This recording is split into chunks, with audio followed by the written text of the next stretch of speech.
posting isn't private. Beware what you share.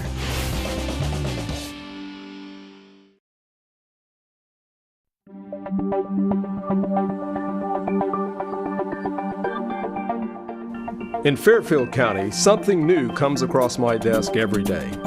Crimes are committed, cases are solved, and a community is made safe by the hardworking employees of the Fairfield County Sheriff's Office.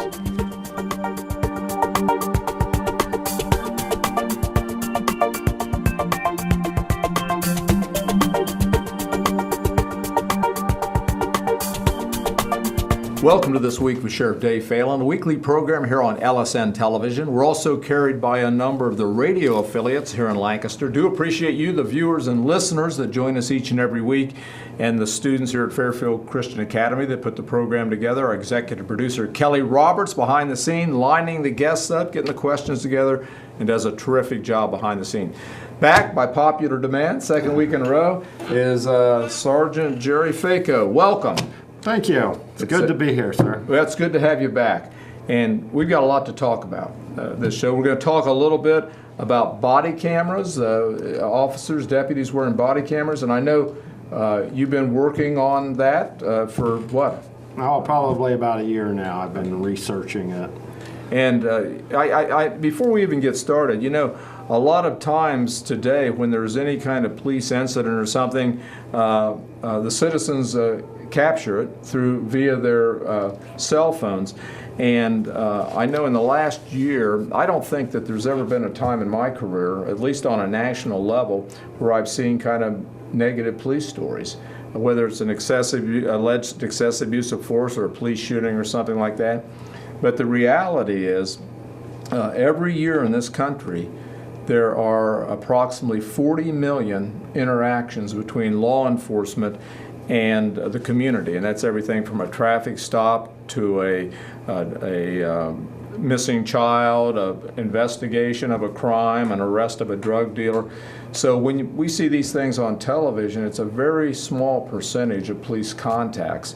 So the reality is 99, probably 0.5% of those incidents are handled appropriately and professionally. And the other thing I think, by and large, that most citizens respect and appreciate police officers and what they do. And sometimes when you watch the news day in and day out, you wouldn't necessarily think that's the case. But I think those are true, absolute truths. It represents a very small percentage when we see the stories. And secondly, I still think the vast majority of citizens really have a respect and appreciation for law enforcement. Oh, yes, I agree with you.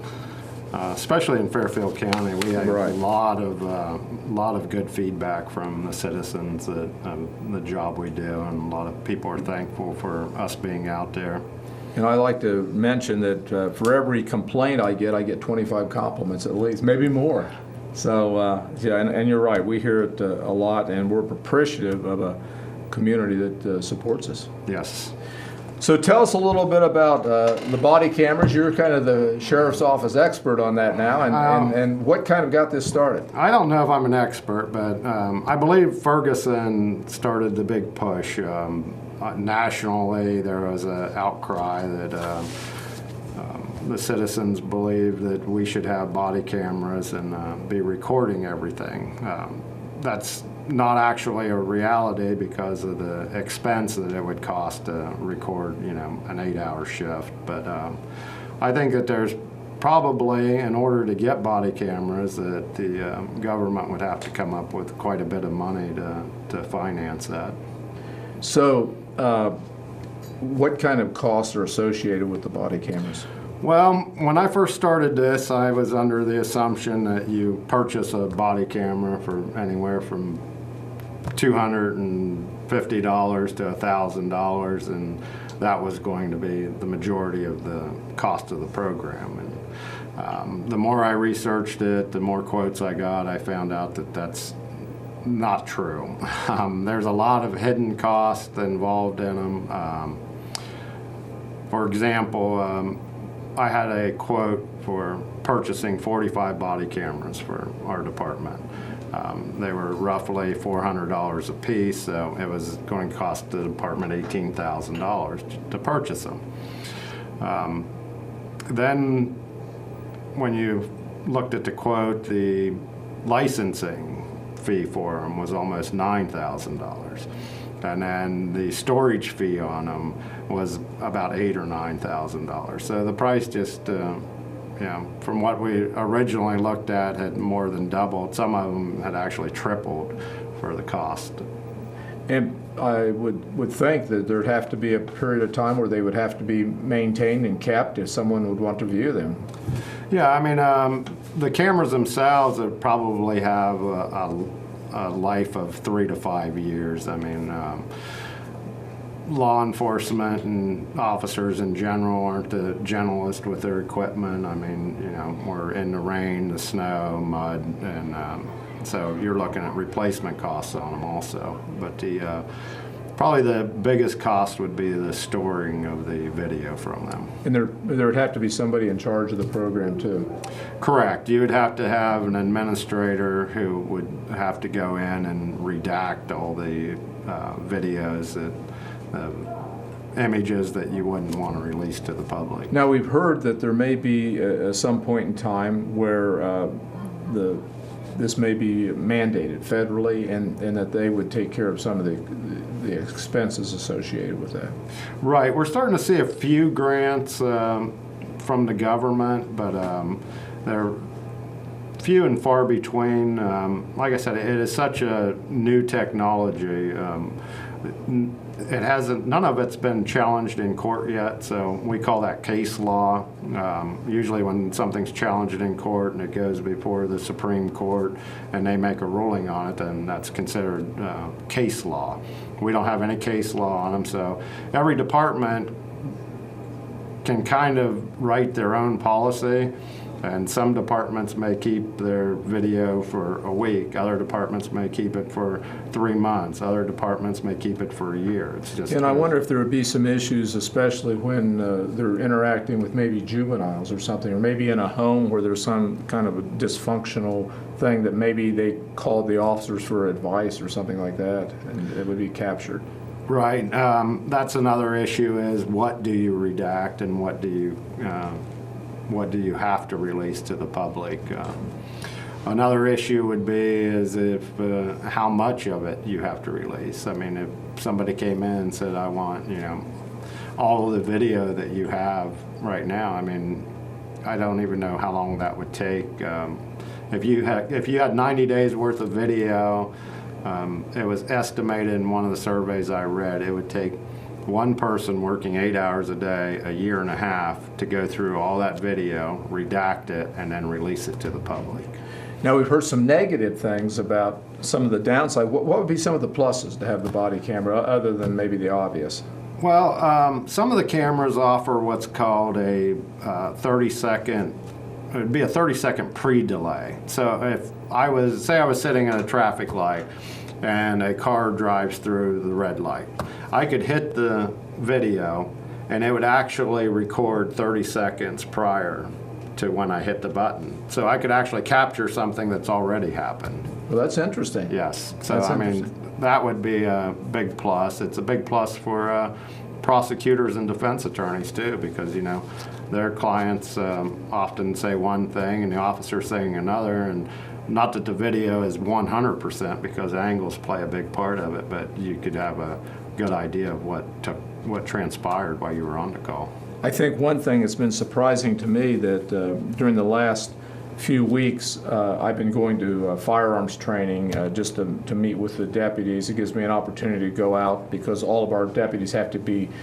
certified and go through a firearms course every year, so I try to make it to those classes just so I can share with the deputies, what's some things going on within the sheriff's office.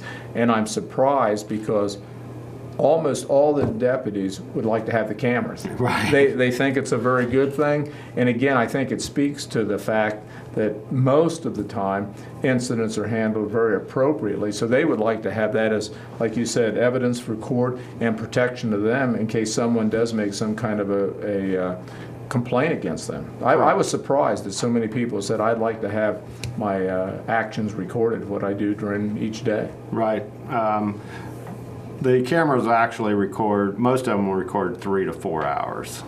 So I've heard a lot of news media say, well, this will be great because you can follow the officer for 8 hours a day. Well, the cameras really can't store that much. In order to do that, you would have to come back and download them several times a shift. Yeah, so it wouldn't be a situation where they're just start at 8 hours and it keeps recording through the whole. It's more or less you get engaged in a citizen contact, you turn it on. After that's over, you turn it off. Correct. Yeah. Lots of good stuff. We with us is Jerry Feyko, the second shift. Second shift relief sergeant. Relief sergeant. What does a relief sergeant mean for the viewers and listeners? Well, I'll tell you, that's the hardest job in the department. Okay. As the relief sergeant. You work in 2 different bureaus. A couple days a week you work in the jail bureau. A couple days a week you work in the patrol bureau. You have 2 different commanders. You have different operating procedures that you go by. And so whenever the sergeant that works in the has his days off, you fill in, right? Correct. For the jail or the Yes. patrol. So when they're off, I come in and I do whatever their duties are on a normal basis. So just to as we kind of wind down here, so now how many years have you been with the sheriff's office? 16. 16 years. Do you have any? And this I'm going to put you on the spot a little bit here. Do you have any circumstances or anything that really kind of comes to mind that was kind of like way out there, some kind of an event that you were involved in that you kind of struck you as unusual, or that you remember that might be interesting? Probably the most unusual one was a burglary call that I went on, and when we got into the house, it was completely trashed, and the food from the cupboards was almost looked like it was chewed open, and it was all over the house. And as we were investigating it, looked under the bed, and there was about a 25-pound raccoon that was under the bed. He got in and... Oh my golly. Yeah, he had burglarized the house and he had tore it apart. So did you get it out of there somewhere? Yeah, this was on Buckeye Lake, and the homeowner had a big fish net, and we scooped it up and took it outside in the fish net. So. Well, those raccoons can be kind of nasty. I've had them get in my garage before. It's just like they don't want to get out. Yeah. It's kind of like keeps you on edge. He wasn't happy that we found him.